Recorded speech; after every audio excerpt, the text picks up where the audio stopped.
The time has finally arrived. That's right, boys. Today, Season 5 of My Hero Academia has finally dropped. And I know, we're all eager to see what this season has in store for us. But there is a slight problem. I know, technically, Season 4 only came out like a year and a half ago. But let's be honest, it felt more like 1,000 years ago for, Hello there. reasons.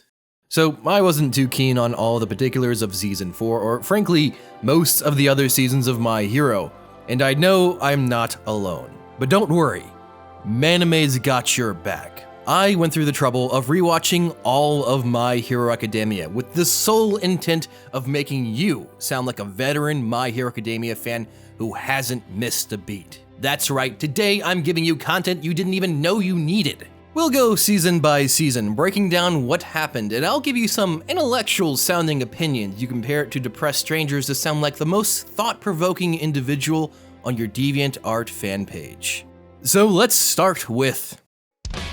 In a world not so different from our own, everyone has superpowers known as quirks. Well, actually not everyone. 80% of the population has a quirk and 20% don't, which makes me wonder.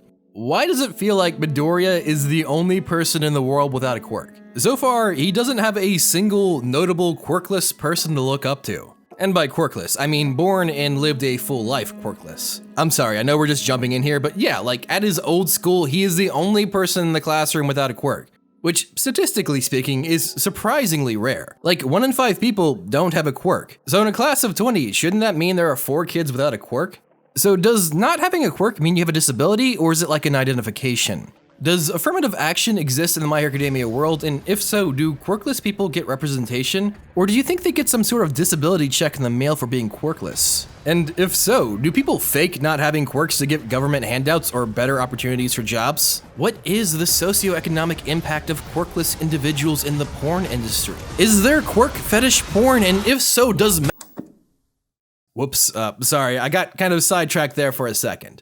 Where were we again? Oh yeah, episode 1. So Midoriya is born quirkless, which is a problem because his one dream is to become a hero. One of those industries that don't exactly take in quirkless individuals. Luckily for him though, he meets All Might.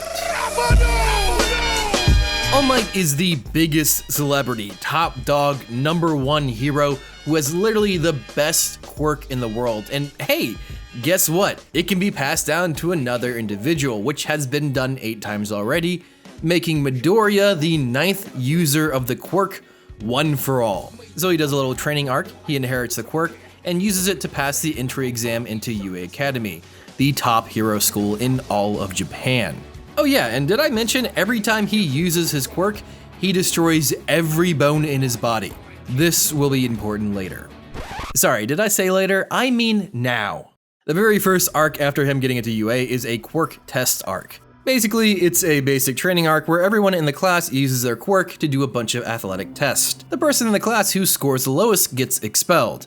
Oh yeah, remember how I said a bunch of tests? And that a single use of Midoriya's quirk leaves his body a mangled mess? Well yeah, so he's kind of screwed here.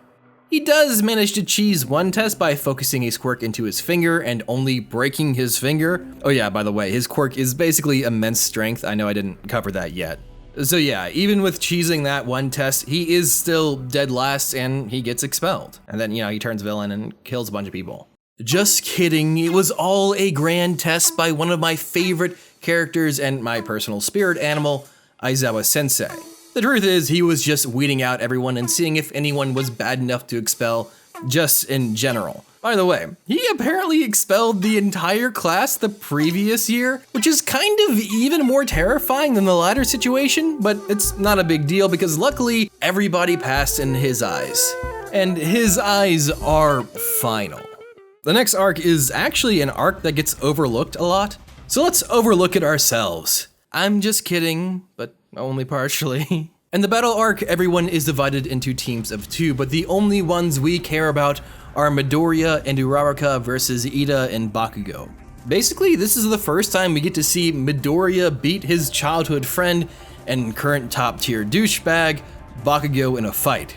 But don't get used to it, because Bakugo will continue to beat Midoriya's ass every time after this. That's not even a joke, that is just a fact. And off to the final arc of the show. The USJ arc is where we finally get to meet the League of Villains. Basically, Class 1A takes a field trip and the League of Villains ambush them, and fail to achieve anything of note. But we do get to meet soon-to-be scary Shigaraki. The reason I call him soon-to-be scary is because he evolves into one of the most amazing villains in all of anime. To the point where when he is on screen, he demands your attention and brings an aura of fear and respect with him. Just not right now, he's got to go through some character development of his own. His ass getting handed to him here being the beginning of that. And that is the end of Season 1.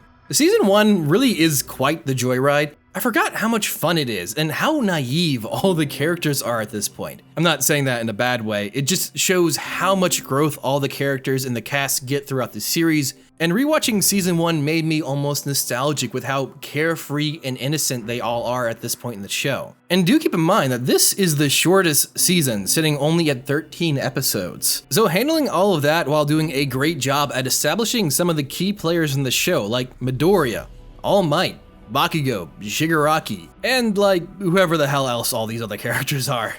Don't worry, they'll all get development later on, and no one will be forgotten and completely left out.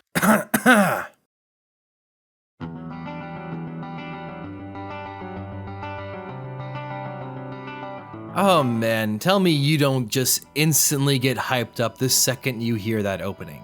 My Hero Academia Season 2 is probably my personal favorite season out of the show, and for good reason. Every arc in this season is just so memorable, as well as this is the season where My Hero really starts to come into its own, starting to blur those lines between hero and villain.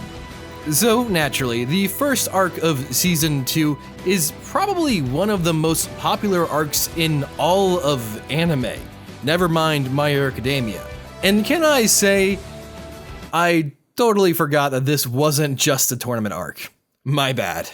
Obviously, every year UA holds a sports festival, and needless to say, for a school as famous and prestigious as UA, more than just the parents show up to this school sports festival. So anyway, let's go ahead and jump into the festival.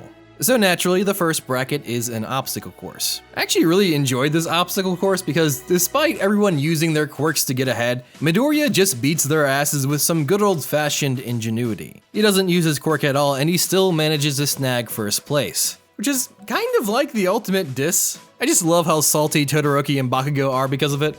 The second bracket is the cavalry battle. Nothing of note really happens here. There's some confrontation between Midoriya's and Bakugo's team, as well as Midoriya's and Todoroki's team, but Midoriya mostly loses here. Actually, Midoriya nearly loses the entire thing and almost gets knocked out of the sports festival in this bracket. But they barely qualify for the tournament in last place because Tokiyami is a bro. Leading us to the highly anticipated tournament that occurs in the sports festival arc.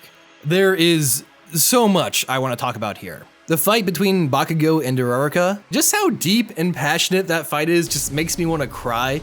Seeing how shaken up Uraraka is knowing that round 1, she has to fight Bakugo, the top student at UA, the kid whose whole personality matrix is, "I'll kill you," whose quirk is freaking huge explosions. She has to fight this guy with a quirk that makes objects and people you touch weightless. Yeah, you'd think this fight would be over in a flash like many of them in the tournament are, but no. Uraraka puts up an incredibly good fight against Bakugo, planning multiple steps ahead and setting up countless traps. However, we also see a different side of Bakugo in this fight. Bakugo doesn't let himself be consumed by anger at all. He actually takes a lot of caution in his fight against Uraraka. And thanks to this caution and taking her on as a serious opponent, he beats her. I'm sorry, I could go on and on about this fight, but we also have to talk about the most notorious fight. That's right, boys. We are talking about Tetsu versus Kirishima, the most manly fight in existence. Oh yeah, I guess I should also briefly touch on Todoroki versus Midoriya as well. Like, anyone even really remembers that small fight?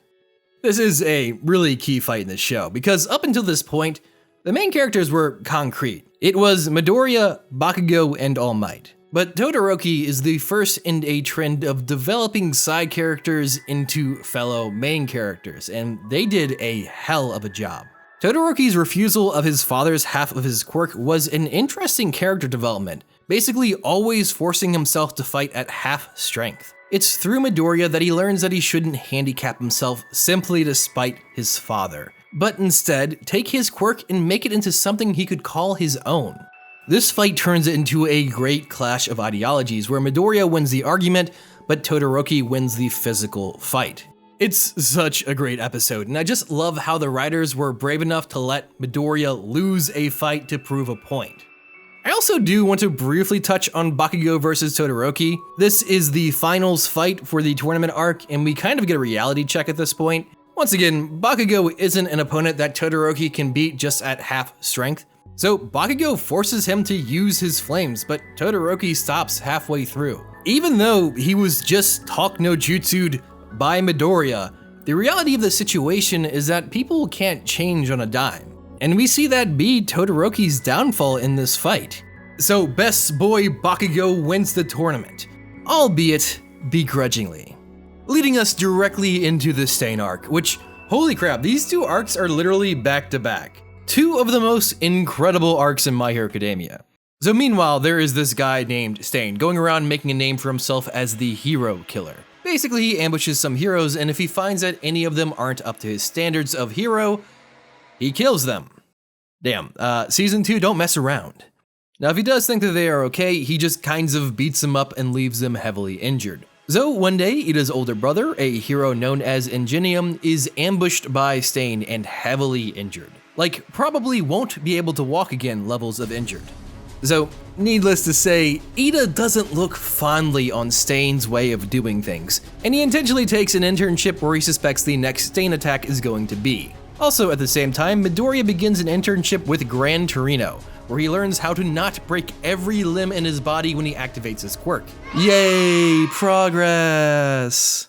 Oh yeah, and Shigaraki's in this arc too. Shigaraki sees all this hype around Stain, so he decides to bring him into his office and asks to see if he'd be interested in a partnership. And Stain politely declines. I'm just kidding. They hurl insults at each other until Stain loses his cool and decides to kick Shigaraki's ass. Then he basically calls him a loser and dips out. So Shigaraki, being the sore loser that he is, just dumps a bunch of Nomu on the street so that when Stain kills someone that night like he had planned to do, it would all be overshadowed by his Nomu destroying everything. So Stain goes off in the night looking for some heroes to kill when he bumps into Ida, who tries to beat him for the sake of revenge and loses. But right before suffering any real harm, Midoriya swings by and saves Ida. The two fight a bit and Todoroki joins in, and finally they do manage to take Stain down. Barely, and trust me, I do mean it when I say they barely beat this guy. Stain was a surprisingly strong villain. But what makes this arc so good is what comes after. Of course, once again, we get some major development with Ida, where he learns that he shouldn't blindly seek revenge as a hero, and to also rely on others in times of need. And once again, a side character becomes a main character. But also, Stain marks a change in Shigaraki and the villains as a whole in the series. Remember how I said Shigaraki unleashed a bunch of Nomu with the sole intention of overshadowing Stain? Well, the next morning, the news was all about Stain and his manifesto. Shigaraki learns from Stain. He begins to understand that causing chaos for the sake of chaos will never get him anywhere, and that he has to learn from his past mistakes and find a reason to fight. Stain is important because it shows us that Shigaraki is a dangerous villain like no other. Because unlike most villains where they have set morals, goals, and don't learn, Shigaraki is young and is surprisingly open-minded, and he takes a huge lesson from Stain and begins to fight for something real. Just like Midoriya must learn lessons from his friends around him, so does Shigaraki. Bringing us to the final arc of Season 2, the Final Exams arc. Once again, in the final exams arc, we see the class being split into teams of 2. But this time, instead of their opponents being other students, their opponent is a teacher. And of course, Bakugo and Midoriya get teamed up and have to make it past All Might. It is an enjoyable few episodes. It kind of opens up a door to Bakugo that we haven't really seen yet. It's in this episode we see firsthand that Bakugo isn't just a ball of rage. He's quite intelligent, all things considered, taking into account his and Midoriya's strengths and weaknesses and coming up with a plan to pass All Might. However, where he struggles is communication. He yells at Midoriya a lot and doesn't make the details of his plan clear or that he even has a plan. It shows that Bakugo genuinely has a lot of trouble communicating, and despite how aggressive he is to Midoriya, he does still incorporate him in his plans and values victory over his own pride, even being willing to sacrifice himself to get Midoriya past the finish line so they can technically beat All Might. I just realized, Bakugo is a total tsundere, isn't he? God, I really wish I didn't think of that. Now I immediately want to forget it. Anyway.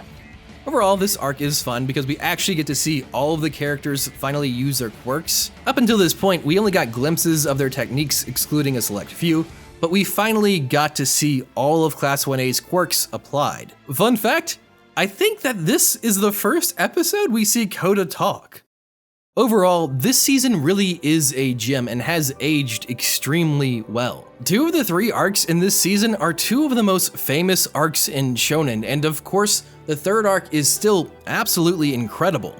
I think what makes season 2 so special to me is that this is where the show starts opening up a lot. I mean, we get some huge development with Shigaraki, Todoroki also gets a large amount of development, and the same is said with Ida.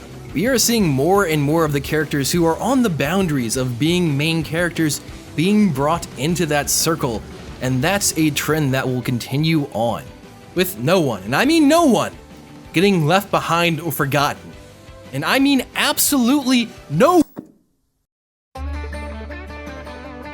Season 3 kicks off with the Forest Training arc. Basically, Class 1A gets sent off to a camp to hone their skills out in the wild, and it's exactly as fun as you'd expect a summer camp hosted by UA would be.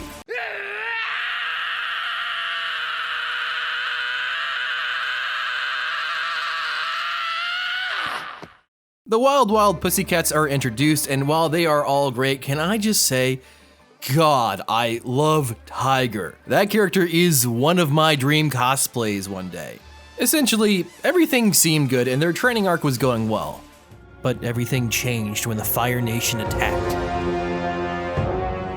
In this arc, we're introduced to some new characters, and by new characters, I mean new villains. Most notably, we have Dabi, Toga, Spinner, Mr. Compress, Twice, and Magni, along with Muscular, Mustard, and Moonfish, although you don't really have to remember these guys because, well, you'll see in a second.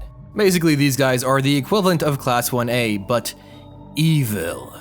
They all started working for Shigaraki after the whole Stain incident. So basically, the League of Villains once again ambushes Class 1A, but with the hopes of kidnapping Bakugo and Tokiyami and convincing them to become villains. And this was a super cool arc because, for once, the villains are very coordinated in their attack. So far, most scenes with the villains have just been like, I want to cause damage to the city, or I want to kill fake heroes. But this attack from Shigaraki was calculated. They abused the terrain and their quirks to disable as much of Class 1A as possible with an actual goal in mind: kidnapping Bakugo and Tokiyami.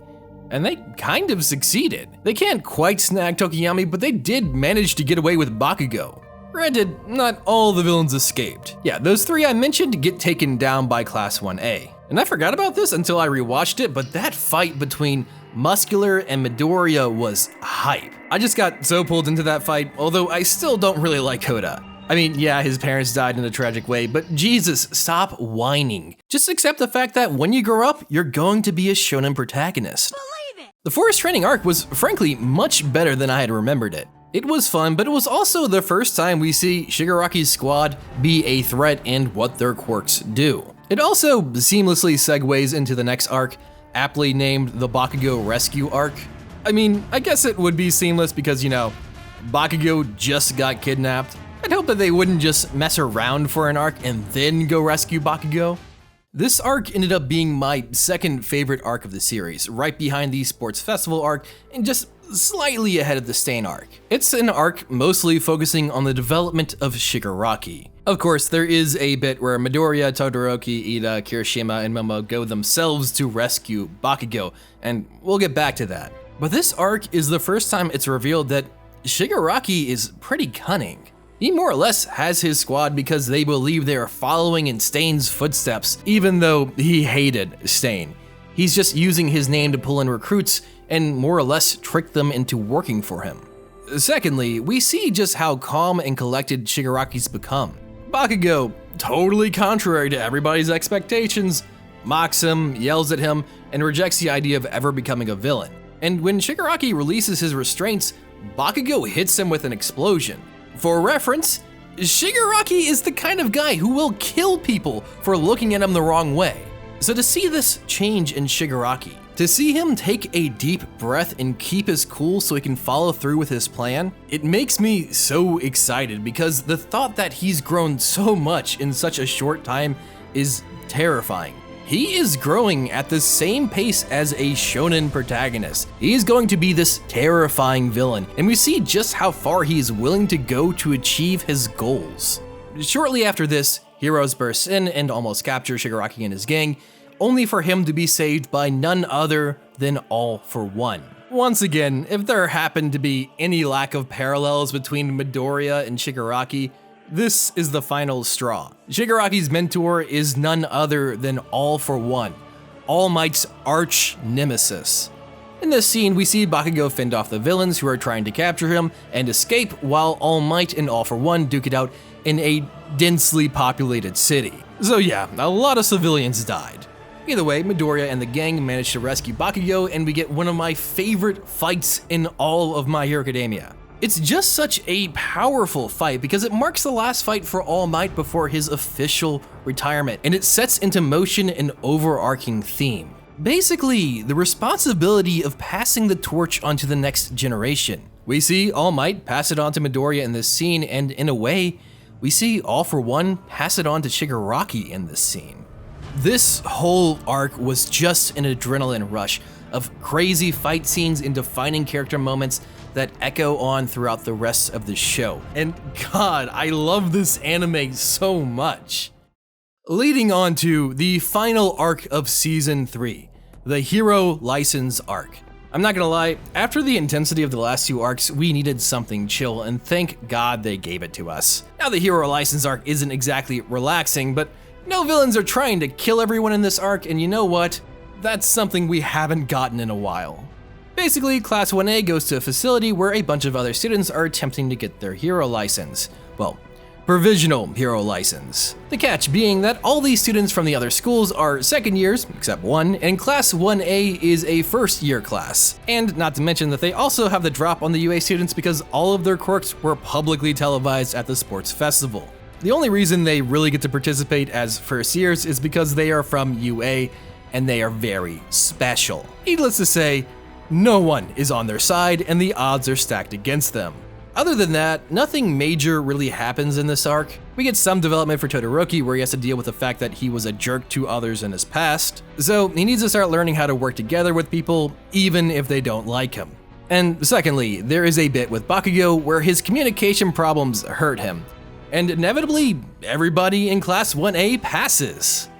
Except Bakugo and Todoroki. Todoroki because he let his emotions get in the way of the objective, and Bakugo because of his communication problems. Also, I know that this episode is technically filler, but I'm so glad that we got an episode where Momo got to be Momo. By the way, Momo is best girl, but if you disagree with that, that's okay. Like, her quirk is totally overpowered and she's super smart, but doesn't get much screen time, so I'm glad they finally gave her a little bit of love in this arc. Overall, this arc is just kind of a lighthearted arc. I mean, we do get one small scene with Toga, but other than that, most of the villains sit this one out. I mean, hell, even our best boy Koda gets his provisional license, and may I say, he got upwards of 2 whole lines this season. I'm just saying, they're definitely fast-tracking him to be the next main character. I mean, come on, let's be real. I mean, look how cute this motherfucker. So the first arc of Season 4 is the Overhaul arc. I know, technically this arc started last season, but it was just the tip, and I asked some friends and they all came to the consensus that just the tip doesn't count. This arc more or less begins when Twice tries to recruit Overhaul, another large-scale villain near the size of Shigaraki, to work under them, not knowing who he is. Turns out Overhaul had different plans, and a skirmish breaks out where Magni is killed. Pretty violently, too. This sets the tone for the entire arc. Up until this point, none of the named characters with genuine screen time had been killed or even had a real death shown on screen. The Overhaul arc is different, as we will soon see. Meanwhile, Midoriya gets recruited to join Night Eye's agency, Night Eye being a past sidekick of All Might who has the power to see the future, and boy does it look dark. This only really happens because Mirio sticks his head out for Midoriya. Oh my god, I haven't even introduced the boy wonder Mirio yet. TLDR is Mirio was the previous top contender to inherit the One for All quirk, and I mean, come on, look at that smile. Of course he was. No, but in all seriousness, his quirk is insane, and he's also this ball of joy and smiles. Now, of course, once Midoriya joins Night Eye's agency as an intern, we soon find out that he's on the tail of Overhaul. Overhaul has been up to some bad stuff. In essence, he's creating a weapon to delete quirks. And to do that, he is using Eri, a small girl whose quirk is freaking overpowered. She can rewind humans, and the idea is that she can rewind someone's genetic code to before humans adapted to have quirks. I think. I'm gonna be real, it was explained and I still don't exactly get how it works. Either way, magic science bullets made from her blood mean no quirks. At least that's what I got from the explanation. So while the good guys are planning out their raid on Overhaul's hideout, Shigaraki decides to meet up with Overhaul to work out an alliance. It's pretty hilarious in context rewatching that scene. Overhaul just basically talks down to Shigaraki and makes fun of how bad he is at planning things out, and that he needs to learn how to always be a step ahead of his opponent. It appears that Overhaul doesn't know what dramatic irony is, but you'll get a lesson on it soon enough, don't worry. So they come to an agreement to let Overhaul borrow Toga and Twice. Later, it's revealed that Shigaraki is actually scheming against Overhaul. He's obviously planning to get revenge on Overhaul for talking down to him and killing one of his comrades. And ironically enough, in this scene, we get to see just how great of a leader Shigaraki has become. There's this whole touching scene where he tells Toga and Twice that he trusts them, and you almost forget that this dude is the main antagonist of the show. So after some planning, sure enough, the raid on Overhaul's hideout begins, with Night Eye's agency leading the operation, working in cooperation with multiple agencies and their interns. And hey, look, who would have guessed other members of Class 1A are here as well? I'd love to say that they all get great scenes, but in reality, only Midoriya and the most manly man Kirishima really get any love in this arc. Sorry guys, maybe some other time. Either way, they raid the hideout, and for the most part, the plan works pretty well. We get a really cool fight scene between Sun Eater and some guards. We also get an amazing fight scene with Fat Gum and Kirishima versus two of the elite fighters in Overhaul's squad. And of course, we cannot forget the amazing fight between Mirio and Overhaul. Mirio just absolutely lets loose and almost takes Overhaul down himself. Granted, thanks to those magic science bullets, Mirio loses his quirk. Yet that doesn't deter him, and he keeps fighting without a quirk.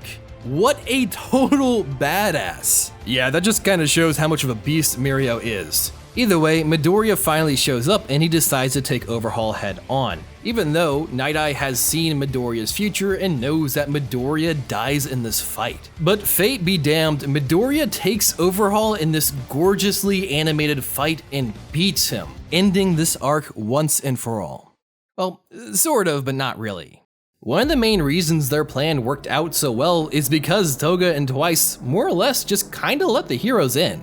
They helped a little with Overhaul, but they knew to betray him at the worst time, and that strategy led to Overhaul being captured. That and God, my favorite scene in this arc is where Shigaraki intercepts Overhaul being transported, and as revenge, cuts his freaking arms off so he can never use his quirk again. You know, since his whole plan hinged on removing quirks from heroes, and Shigaraki brings up the hypocrisy of him using his own quirk to do that. So Shigaraki was like, I'm gonna make an honest man out of you. And removes his quirk through one method or another. And also he takes the 9 remaining magic science bullets that were being transported as well. I'm just saying, but that is the perfect way to use dramatic irony. Overall, this arc was fantastic. It was the first major arc to really go this dark. I know I didn't mention this, but Night Eye dies here. This arc really is about how hard it can be to be a hero, and that there's tragedy on both sides. Shigaraki lost Magni and Midoriya lost Night Eye. This arc is a painful lesson to both characters and forces change out of each of them. The overall arc is by far the darkest arc in the anime, and for that I greatly enjoyed seeing how all the characters managed to push through. But it also leaves a lasting mark on all of the characters afterwards. Night Eye and Magni are both dead and they're never coming back. Not to mention, Mirio, originally the #1 student at UA Academy, is now quirkless and they don't know if he'll ever get it back. This arc was intense and it was up there with some of my favorites in the show. But if I had to voice one minor complaint, I take that back. Maybe not minor, I almost have to call it major, but where is Koda? We need more Koda in our lives. He still hasn't gotten this. Anyway, the next arc is technically not a filler arc, but it totally feels like one, especially considering it's only 2 episodes long. The Remedial Course arc. Basically, it's an episode or 2 where Todoroki, Bakugo, and the other 2 who failed the hero license exam have to take a remedial course to get their license. The course is play with children and have them look up to you, which ironically enough is definitely a weakness that Bakugo and Todoroki have, but luckily enough they do get through it and yay, they have their licenses. Sorry, I just have to say that if I were to rank all of the arcs, this one would have to be in last place. Mostly because it just feels like it should have been a B storyline in another arc, not its own arc. But luckily enough, it's really short. Plus, it's still pretty funny to see Bakugo and Todoroki struggle with talking to children. Now we finally get to talk about the UA Festival arc. Probably has one of my favorite openings for My Hero Academia. This arc is like a nice deep breath. It feels like a wind down arc from the seriousness that followed the Overhaul arc. The villain is a fellow YouTuber named Gentle Criminal. Luckily, he isn't a killer or anything, he just does villainy for the clout. Evanito. And you know what? I respect it. Basically, UA, despite some pushback, decides to have their usual school festival, with the concession that if anything suspicious were to happen, like for instance a villain tries to break in, the festival will immediately be cancelled. This condition makes perfect sense because it's pretty clear that Shigaraki is working against UA Academy with a particular hatred towards Class 1A and Midoriya. So Gentle Criminal is like, if this video gets 1 like, I'll break in UA school festival. Now smash that subscribe button. So meanwhile, Class 1A plans to do a live band performance for the festival, mostly because they want to put on a huge event for the rest of the school to enjoy, since they feel kind of bad about everything that's happened because of them. Which, yeah, it kind of makes sense. Also, there is this adorable little subplot where they are trying to get Eri to smile, so they're bringing her to the school festival as well. So by happenstance, the morning before the festival, Midoriya goes out to get some last minute supplies and just kind of bumps into Gentle Criminal on his way back. So naturally, a fight breaks out. Gentle Criminal is captured, but Midoriya manages to keep it on the down low so that the festival can go on, and we get to see Eri smile, which is just absolutely precious. Now this arc is often overlooked, and I have to admit, I kind of overlooked it myself the first time I watched it. But this arc makes some really interesting points. First is the character of Gentle Criminal. Gentle Criminal attempted to be a hero, but he was shot down due to flaws in the system, which eventually left him feeling jaded. So naturally, he lashed out to get attention and affirmation from his peers, and the best way to do that was to become a villain. Obviously, Gentle Criminal isn't an evil guy. We see him take the dive in hopes of saving his partner La Brava. But this arc shows how the flaws in the hero industry can inadvertently produce villains, and that the line between villain and hero can be a very blurry one. Luckily, this arc is a very wholesome one, but it being wholesome is more or less a way to introduce us to this idea. This idea that there are people who could have been heroes, but were turned villains due to circumstances involving the hero industry. Luckily, Gentle Criminal was still a good guy at heart, but that's not a rule. It's an exception, and I'm positive this idea is going to be built on in further arcs. Leading us to the final arc before the beginning of Season 5, the Pro Hero arc. The Pro Hero arc is very short, only 2 episodes long so far, but for being such a short arc, it is surprisingly impactful. Granted, it's not quite done yet, but we won't go into detail about that because that's spoiler territory. This arc follows Endeavor of all people. You know, that guy that abused Todoroki and is technically his dad? Well, now that All Might officially retired from being a hero, Endeavor is officially announced to be the next #1 hero.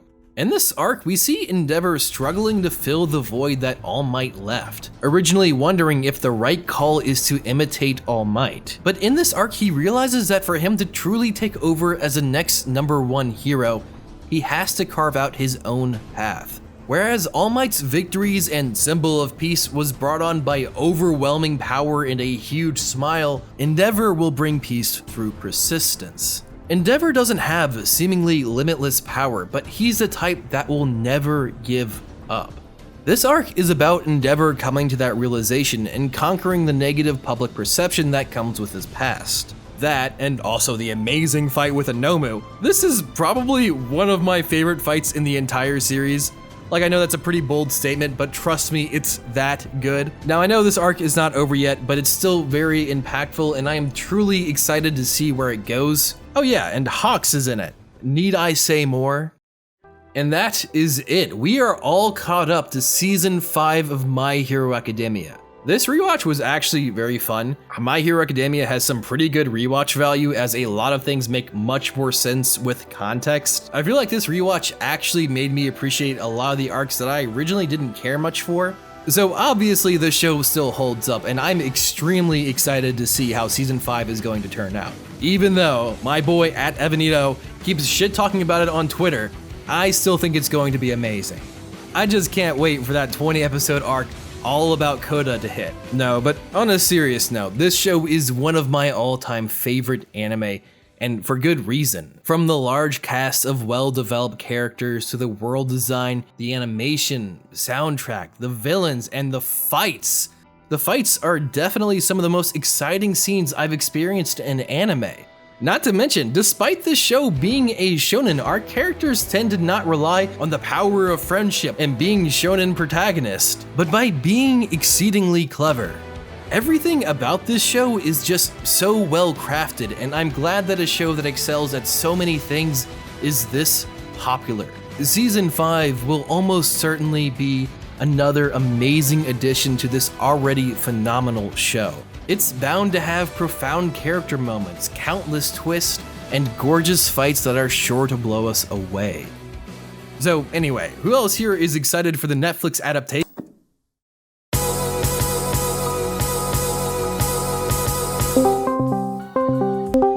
Hey, Hiding, weird question. Does it count if it's just the tip?